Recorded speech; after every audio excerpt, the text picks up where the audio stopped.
Stokes is with us from the Show Me Institute. Good morning, David Stokes. Good morning, McGraw. Good morning, Kelly. Good morning. We're going to call an audible. We're going to put on hold the angry conversation you had with your wife. Your wife's angry with me? My wife is a devoted fan of you and the show. Used to be. But you had some, apparently, because I didn't hear it, I have a very short commute to work. Yes. You were discussing some healthcare issues less than favorably towards people like us who had their health insurance canceled last week. Well, we're going to put that on hold. I want to give you a full chance to respond, but because this Boeing story being what it is, we'll hold off on that the next week. So your wife has to put up listening to the show for one more week, and then she can shut it off forever. And not just my wife. I had a friend come up to me at a cocktail party this weekend and just start railing on you and your stance there. Excellent. Yeah. I've got a neighborhood Christmas party this weekend. Maybe I'll have a third or fourth person come up and scream. And make sure you invite McGraw. He'll be a hit. Did this person at the cocktail party get my name correct?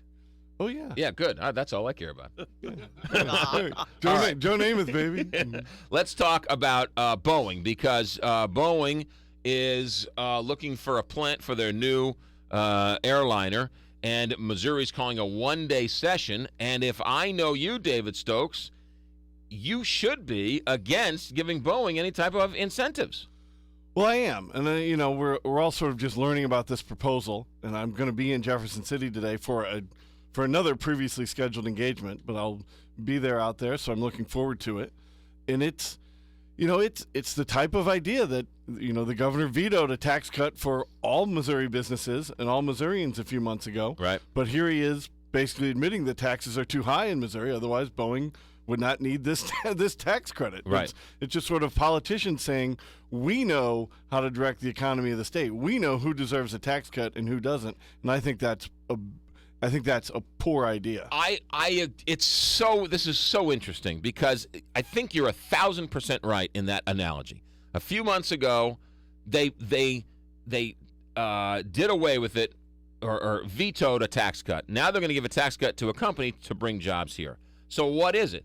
The other side of it is also true, because the people who voted for that tax cut are also saying, well, great, we need to offset spending in other places.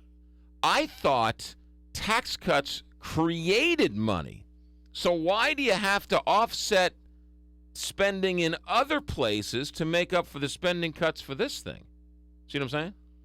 Well, I don't know if I do. Well, John Lamping was quoted as saying in the paper, we have to do away with, to give these tax cuts, we have to take tax cuts away from other people and offsets, so that we're going to lose money on these tax cuts, so we have to find other tax cuts to cut. Well, I thought tax cuts created money. So why do we have to find other cuts to take away?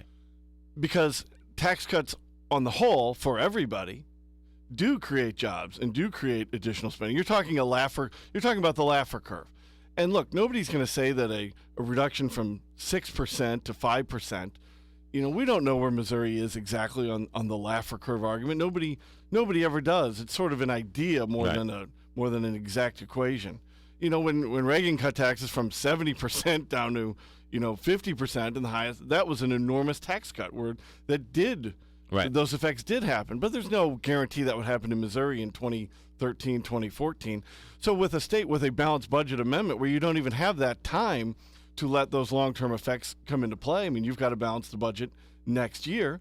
Yes, if you're gonna get less revenue because you're giving Boeing these tax credits, you should offset that spending with cuts elsewhere. But so you don't increase debt or taxes on other people. But you're also picking and choosing. So let's give Boeing the tax cut, but let's take away the historic renovation tax cuts. So you're choosing Boeing over the historic renovation tax cuts.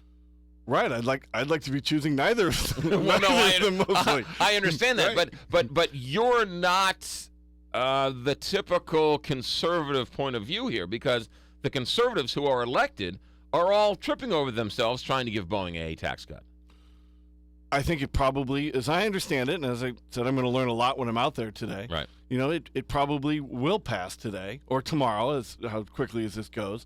That said, at least the conservatives, to quote your term here, right, at least they were trying to give all businesses and all people in the state a tax break a few months back, Right. and they lost. I mean, the veto was sustained. Right. So I don't think they're being hypocrites at all here. I think they're being hypocrites in that if I were down there, I would be all for. I would be opposite of you. I think give Boeing whatever we can get Boeing to give them this 20, 30-year jobs to build these new planes here. I have no problem with that. But I don't want to take away the tax credits that were going to the historic to rebuild Washington Avenue and small town Missouri and so on and so forth. Why pick one over the other? Why not? If we can't give it to everybody, let's give it to as many people as possible. Well, and that just leads to, that's exactly what's gotten Missouri into the tax credit problem that we're in, which is just tax credits being given away like crazy. And it's the same with TIF and other local subsidies, because too many people take that viewpoint literally and say, Right. Let's give it to everybody. And we have tax credits big and small for everything. We have we have small film tax credits and now enormous Boeing tax credits, and we have among America's most generous historic tax credits, which are, I think, way out of line and used for things that aren't historic and aren't truly public. And I mean, you've got the General American building is going to qualify for all sorts of historic tax credits. And it was built in the 1970s, I believe. And so you're getting out to, we've dramatically expanded what now counts as historic tax credits, but that's just one of them. We give away so many of these things that, I mean, you could eliminate the corporate income tax in Missouri. And if you also eliminated the tax credits that we give out, I mean, there'd be no cut in revenue. It's basically equal. But Isn't it all about being about competition and, competing with other states, and that's what they have to do. It is about competition, but unfortunately, the evidence of that when politicians try and pick winners and losers here, I mean, the evidence is terrible that they don't have a good success rate at this. And that's not to say that if we land Boeing, it might not be a great success. This could be an exception. But the data is clear that the evidence shows that when you engage in this type of select subsidies, in the long run, it doesn't work because politicians cannot see the future. I mean, you really have to believe politicians can see the future and know better than markets or individuals how our economy should be planned for you to think that this type of subsidy game and tax credit game works. But isn't it, aren't you unilaterally disarming yourself? Because other states, a big conservative state, pick one, let's say Mississippi, is offering Boeing these great tax credits. We say, you know what? We're pure. We're not going to give away tax credits. We're going to lower the corporate tax for everybody. And yet Boeing takes the sweetheart deal and goes to Mississippi. So aren't we cutting off our nose to spite our face? Well, it may appear that way in the short run, and that's what makes it to be a very difficult political decision for people. But again, the evidence of this type of effectiveness, look at the state audit reports for these tax credits that have come up to here. I mean, the state audit reports consistently say that they deliver far less than are promised and that they cost more than expected. I mean, this type of game doesn't work. And for you to say, well, or for anybody to make the argument, as people often do, we can't unilaterally disarm, it sort of assumes that the way we're going about it is working. But by any ranking, we're at the absolute bottom of the states in economic growth over the past decade. And we give away these subsidies and tax credits as generously as almost any other state. That's not working. There is no evidence at all that the politicians have been playing this game smartly. The economic development officials have been playing the game smartly. What they're doing hasn't working, so just sort of doubling down on Boeing.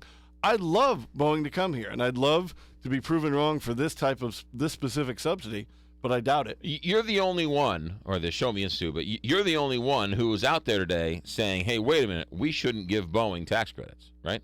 I mean, I'm sure there are others, maybe some homeless guys in the street, but I mean, outside of legitimate voices here, yours, the Show Me Institute, and I guess you're speaking for the Show Me Institute here, or yours, or both, or whatever, there aren't too many politicians grabbing a microphone today and saying, we shouldn't give Boeing a tax subsidy.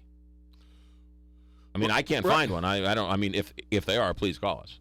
It'd be great. It'd be great to have you on the show. Yeah, it's again not to say that if Boeing comes here, it would be excellent. Right. And maybe this is the one that works. Maybe this is the tax credit that brings back more in jobs and growth than it costs the taxpayers of the state. But all I can do is go by the history of these types of prior right. examples where, look, about 5 years ago, They were falling all over themselves to give Bombardier out of Canada a giant tax credit to go to Kansas City. And I think everybody who really looked at it knew Missouri was just being played and that Bombardier would stay in Canada. And that's exactly what happened. Right. So are we just being played here as Boeing? And I think we can all agree there's something untoward about a company just laying it out there to all the states and saying, come at us with your best offer. Right. Come at us with the best deal of other people's money, and we'll take it there. Oh, but they have shareholders to answer to, so they have to do that. I mean, they're you use what you have. And the last thing I want to say here is that we have an idea that it's just $150 million, which might sound reasonable for the size of what is potentially coming here. But I will be very surprised if there isn't an additional large local subsidy on top of that should they choose Missouri.